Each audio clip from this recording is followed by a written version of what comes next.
It's a pleasure to talk to you about this film. My first question, whenever I see your movies, does it have to be a very immersive experience for you? Do you get quite passionate about the subject matter? Well, I do get passionate about the subject matter, especially when you're recreating real events and taking inspiration from the truth. Of course, you have to take creative license. That's necessary with making a theatrical feature film.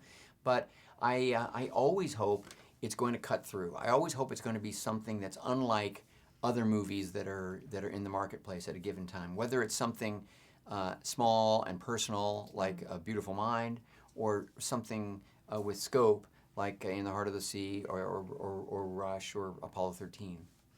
What I think is most fascinating about this story is quite simply because it's true, because these people have gone through those events. Does it open a whole wide world of research for you about the real facts? It's fascinating.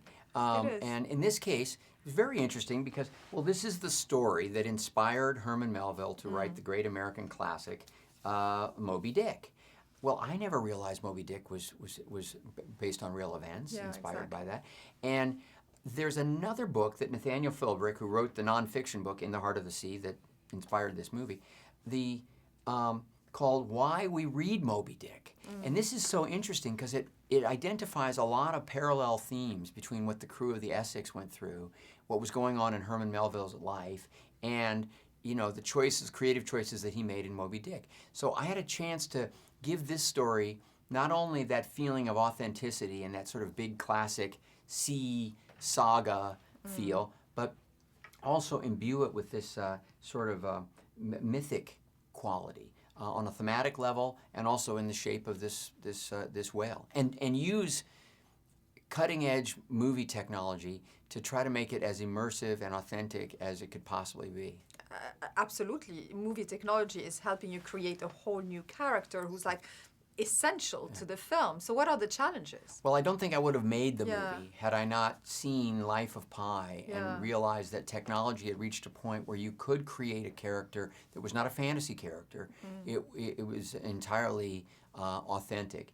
And the wizards at Double Negative, the visual effects company that did the work, led by Jody Johnson, really came through for us.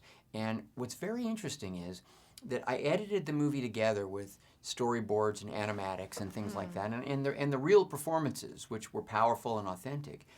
But when the real shots of the whale started coming into the edit, we had to go in and re-edit the movie because suddenly it had to be even more real. Yeah, it felt powerful. The choices had to be, even more truthful. A small conversation with the actors, I know from them how immersed into, water life they were during shooting this film. They were very much in tune with all environmental issues that had to do with the world of whales. Was that important for you? Well, it was important for us to lead with authenticity, as sort of mythic and epic and cinematic as the story was. I wanted to approach it with the same kind of research that I did with a movie like, say, Apollo 13.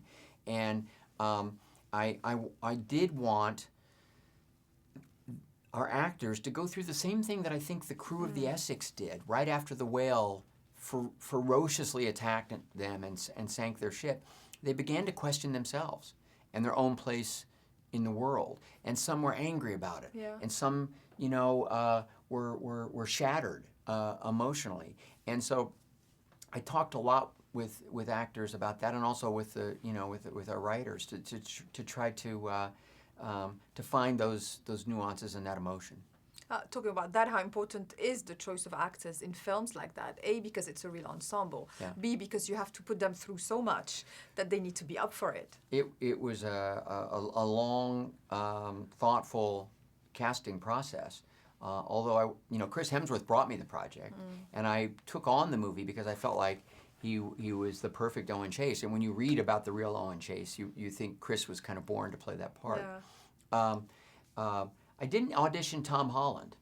I knew he would be a great Thomas Nickerson, just from what I'd seen of him on film. And in putting together the crew, there was a lot of conversation about the level of dedication that they'd need to commit to this movie. I knew it was going to be physically difficult, emotionally difficult, along with the usual challenges that any actor faces when they commit to a movie. And they lived up to those challenges, led in large part by Chris and Ben Walker, who set fantastic examples of discipline.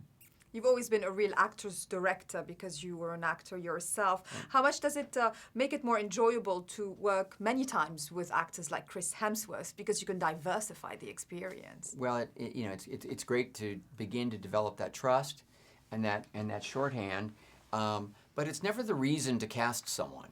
It is, you must respect the movie. You must think about the audience, and every one of these opportunities is unique and rare, and you want to fulfill the possibilities. And look, audiences, we owe audiences ambitious movies that are executed with passion and commitment and clear-eyed judgment.